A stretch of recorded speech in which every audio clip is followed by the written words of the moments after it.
Can only recite a few psalms and speak with little proverbs. See, I didn't have the voice, so I never tried singing the Song of Solomon to the prophets. I chose poetry instead. Now, growing up under John wasn't easy, and the acts of the first, second, and third Johns have given me the meaning to the revelation that life is not easy and life will never be easy in Ghana. So neither do I pray for manna nor a child, Hannah. Now my actions and inactions has placed sanctions on the progressions of my passion and profession. When you check the graph, the projections you see projects my projects like the giraffe. Normal body, long neck, small head. But the only difference between me and the giraffe is that my endurance rate is better than that. Welcome to Paul's Blitz. My name is Magdalene Teko Lanyo. Kojo is still away. I promised he'll be back, and truthfully, he'll be back. He'll be back very soon before you know it. Today is World Poetry Day. I mean, what else can we be doing if it's World Poetry Day if we don't have poets on Blitz? So guess who we have? We have the popular rhyme Sonny. I hope you know him. If you don't know him, then I mean, poetry in Ghana, Charlie some way. And then we also have another popular poet, Mulla. So gentlemen, you're welcome to Paul's Blitz. Hi. Thanks, Magdalene. All You're right. looking beautiful. Thank you. You're also looking beautiful. They have so many arts, yes, and all of that, but they're looking beautiful too. But we'll go straight to the things we want to talk about today, and we'll be talking about what World Poetry Day means to them, and then how they got into the poetry industry, whether it pays or not. A lot of us believe it doesn't pay. Is it the case? And then let's also remember that you can still post your comments and they'll be read as we move on. So we start with Ryan. Sonny, how did you get into poetry? How did it start?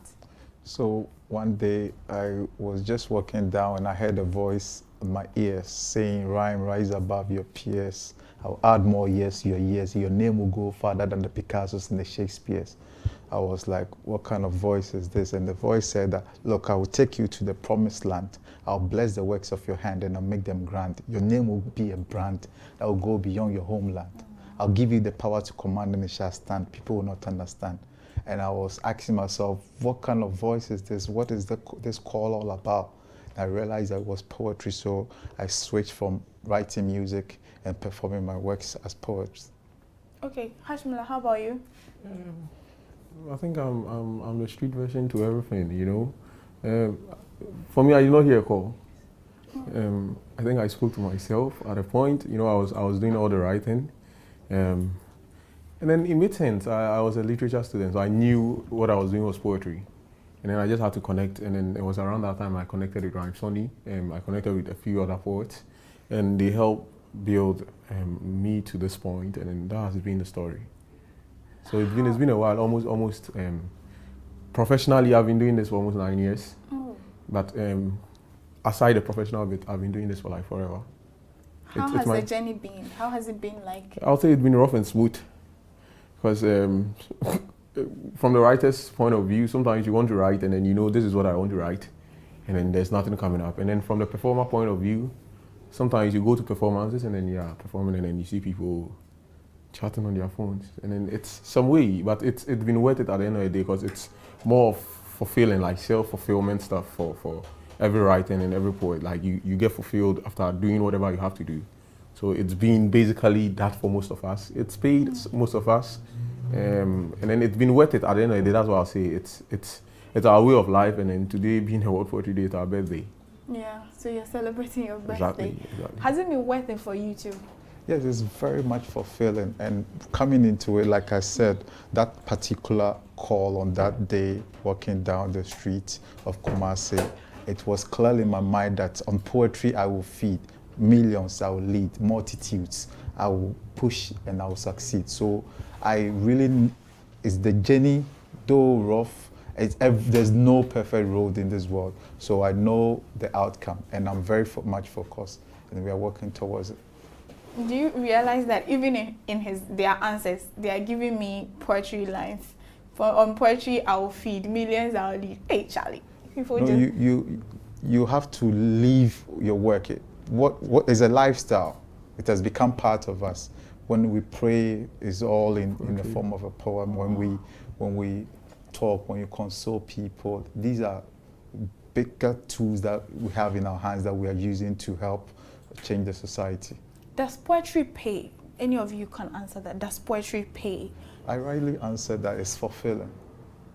I mean, fulfilling does not pay the bills. It does. It does. Fulfill rhymes with bill. You get me? So poetry actually is paying. From if you recall back in the days, like 10 years ago when we used to do poems, so we walk miles to go and just share our passion. Today, in your comfort of your homes, you'll get called to custom a poem to suit a particular wording, to suit a corporate event, and you're paid good. Okay, so you think that, so like in a week, how many invites are you getting? Or in a month, how many invites are you getting? You don't have to tell us exactly how much you're being paid, but maybe a range so that we see whether it actually pays the bills. Because if you're looking at keeping a family and all of that on poetry in Ghana. Yeah, in a week, in a month, the invitations are numerous, but then you have to choose which ones you have to be on, which one is to your benefit or to your how you have structured your life, which one will benefit you. Okay. So you position yourself in that direction. There are some events that are very good for your cause, that you actually want to send a word out there. So that particular event may be that propeller to send that word out there. It doesn't really matter whether it's money or there's no money involved. You have to do it. There are other poems that you are commissioned to write. You think, you use data, all of that. You calculate it, and then you have to take your money for send that. An invoice. You know. So it's either way. There are other events that really pay well. There are other ones that you don't pay. There are other ones that we even want to do it because of the cause that the people are chanting. We want to support it with what we have. How big is the Ghanaian poetry industry? Depending on where you are standing, it would be big or it would be small. From my point of view, the Ghanaian poetry industry is it's a huge one, because daily you meet people who are into poetry. Just that we don't have a united front, like the Ghana Music Association or something, so we can't go out and say this is it. But I think we are forced to reckon with it in the creative art industry. Okay. Because I boldly say, I keep saying this every time, a poet would perform where a hip life would be allowed. Because we've performed on, maybe you might not have known, but we've performed on almost all the gigs, from the president's funeral. Yeah. A poet was allowed on the from most of it. We do most corporate gigs, but as he was saying, it's more for some of us who are doing poetry as a life. It's more about the personal fulfillment. You know, at the end of the day, knowing you are changing life, you are sending a message through your creative art. Yeah, so I think we dwell more on that. So you're saying you don't have a united front. Don't you think it's time for one now? Will any of you want to take the... Yeah, definitely. The foundation has been set. The ball is being rolled, and in a few months, you'll see poets coming out big and united as ever. So the ball is being rolled up until a few months, like a month or two. And also, I think aside the united front, it was just the bigger picture, and then it was to answer your question. Aside that, there's been a people of equators, there's been a Halakasa, there's been the Rainmakers. There are a whole lot of poetry groups organizing poetry shows every now and then. So there are groups out there with numbers who are organizing like shows every time, some paid, some free shows, who are trying to build the love for poetry in the system. And then it's going on. But as he's saying, within a few months, I think the big men like Sonny and then the rest are putting stuff together to bring all these crews together so we can really fight for one position in the creative industry. Okay, we were about coming to that. Do you think you occupy your rightful position currently in the creative arts? Currently, no. We are not even on the Creative Arts Board Council. We are not represented at a lot of let's say even at National Theatre, on the board of National Theatre, there should be a representative there. We don't have National Poetry Day or National Poetry Week that we know that the government is supporting, you know, or being recognized. We don't have all of these things, but we are pushing very hard. And I'm sure with the kind of enthusiasm that we have and the passion, we're not losing focus anytime soon. So watch out, things will fall in place. Okay, things will fall in place, he says. Let me just remind you that you can still comment, and then we'll be grateful to read your comments on Pulse Blitz today. But we go on with our questions for now. So you both have agreed that your industry doesn't have its rightful position in the art industry, and you're doing a number of things to make sure you get there. But you see, using maybe the musicians as an example, they've always had their own issues doing with management, leadership, and all of that. Are you learning from them so that you don't have the same issues they are having now? Yes, definitely. One learns from the past, and you learn from your mistakes. We've been doing this for a while. We've been trying to put things together. We faced the obstacles, and we've been able to come across it. So what we are doing is going to be solid, though this is still room for all the time to improve on whatever you do. We believe strongly in ourselves that as the kind of passion that is driving us, we are not going to let things slip. We want to leave something for posterity. So I always say that our gain is not just for prosperity, but gain for posterity. We want to put something where people will come, poets, young poets of today will come, grow up, and have a career and be able to say that I want to change this path, this career path, as a poet, as a spoken word artist. So we are using our lives down as a yardstick and doing all the sacrifices and doing all the work for the younger generation. Okay, now let's move away from the industry and move to your personal lives as poets. What inspires you? What gets you writing?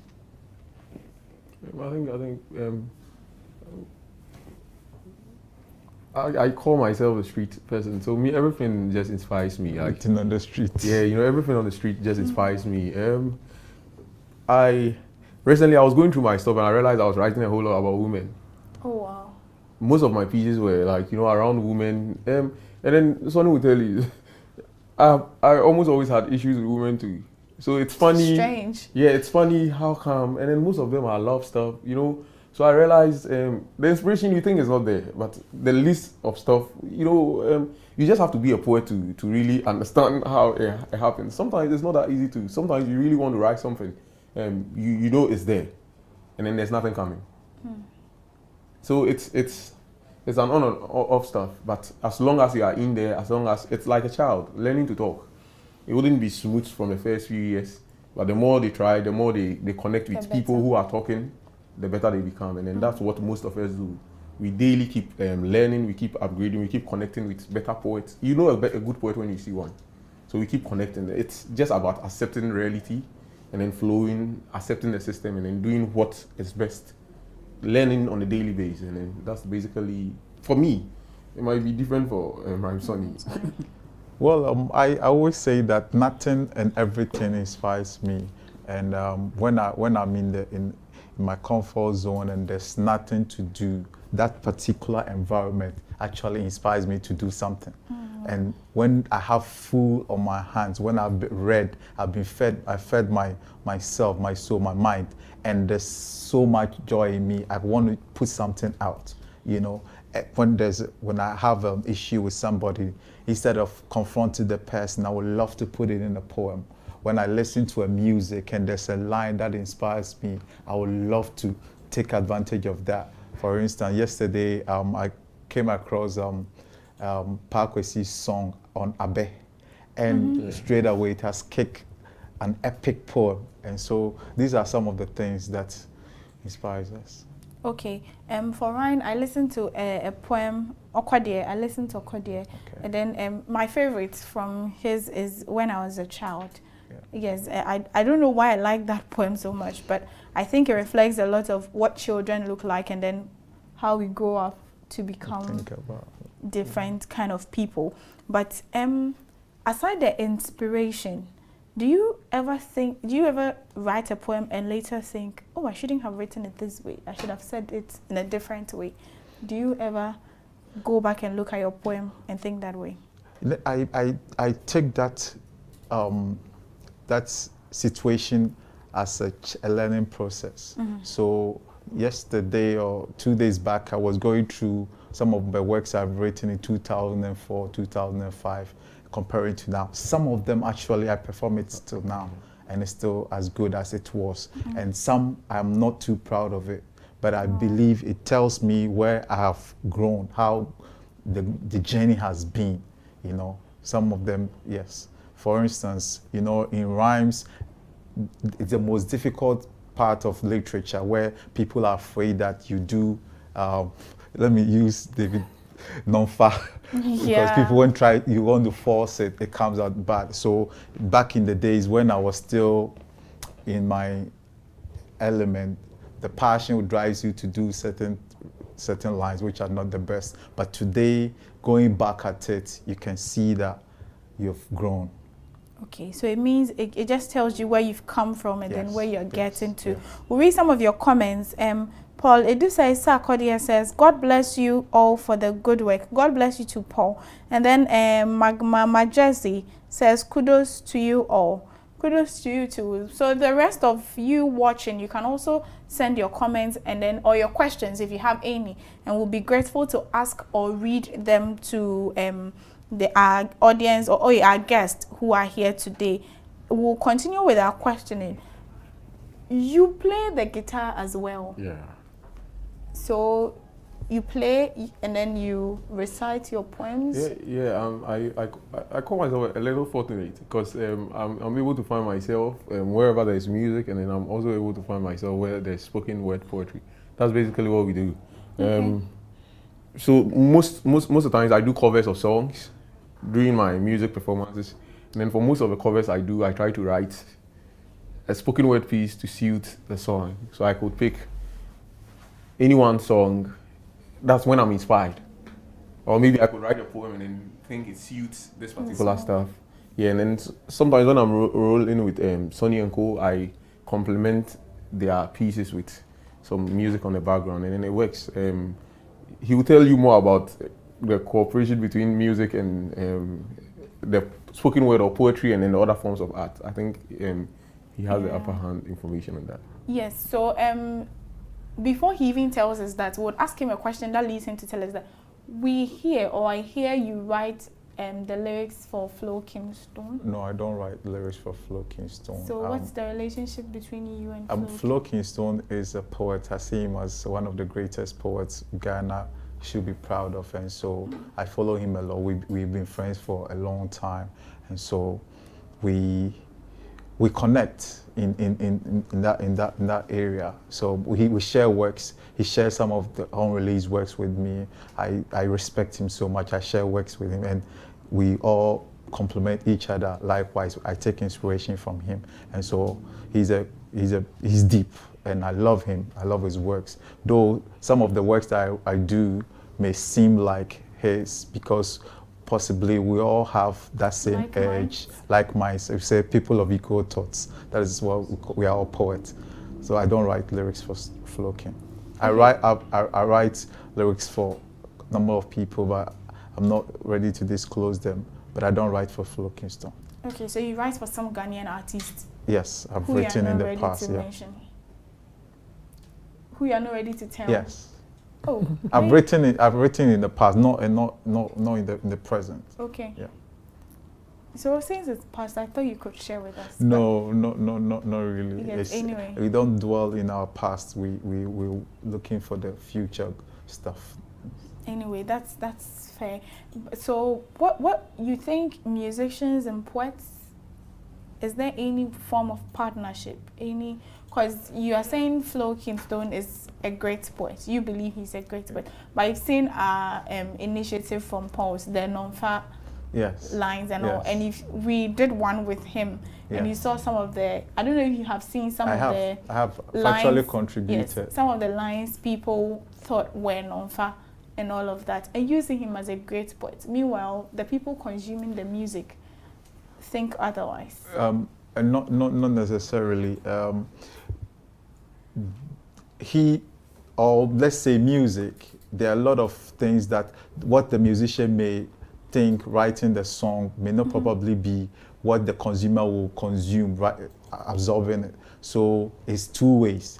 I can actually explain a line to you, which you also take it differently, and then I'll take yours and add it to mine. It makes the song heavier and weightier. So I saw the argument, and I think that the argument actually brought that lessons that we need to know in terms of great lyrics or lyricism. That lessons, the arguments brought them. That's where I saw people trying to define onomatopoeia, trying to define puns, alliteration, metaphors, and all of that. It's a good exercise, and I really encourage David to go on with it, because people are now opening their ears and eyes to great poetry. I know that there are a lot of musicians in who are poets in their own right, possibly unconscious, but then I want them to be conscious of that and really live up to the expectation that we expect with them. Ochame Kwame has been a great poet, and he always, his biography has that on it. We urge people like Guru, people like Kotakra, people like Sarkodie, and so I bear them, Tiny. These are all poets in their own rights. Okay, so in your world now, you have to explain what partnership or how music and poetry works, because as you said, taking Floking Stone's lyrics, people saw some of his lines as non-fa, but after explanation, possibly you realize, oh, so this wasn't non-fa after all. Yes. So how do you make it easy for the person consuming your music to understand your poem you have transformed into music? Okay, so this is what we're going to do. There's an opportunity in everything that you do as creative people. So we want to constitute something like a series where musicians will have a chance to come and then break down their lyrics for the audience to consume and be accepted more. You know, it makes you a legend. Your works are more or less quoted and used in universities and all of that, which is good for the musicians themselves. So this will happen. But the correlation between music complements poetry, and poetry complements music. And poetry is actually, there's no art without poetry. I always say that on authority. And this is a quote from De La Cruz. And actually the UN have bought into this idea. That is why they constituted and commemorated this day as the World Poetry Day. Analyzing 20 years from the last century, they realized that the influx of people coming out to do poetry and all of that was great. So let's do something. And the significance of the day is actually to more or less open up the conversation between poetry, music, art, theater, dance, painting, whatever. We in the past have been doing this with painting. I've been performing with painting. You saw the performance with Okodie. I've been doing it with music. We've been doing it with dance. So that collaboration is there, and we need to more or less use that vehicle to promote what we are doing. So poetry, we want to open up to music, to painting, to dance, so that we all move together. Okay, in moving poetry together, we have the guitar, we have the guitarist here, we have a poet. He's also a poet. So they will try and move poetry and music together now. All right.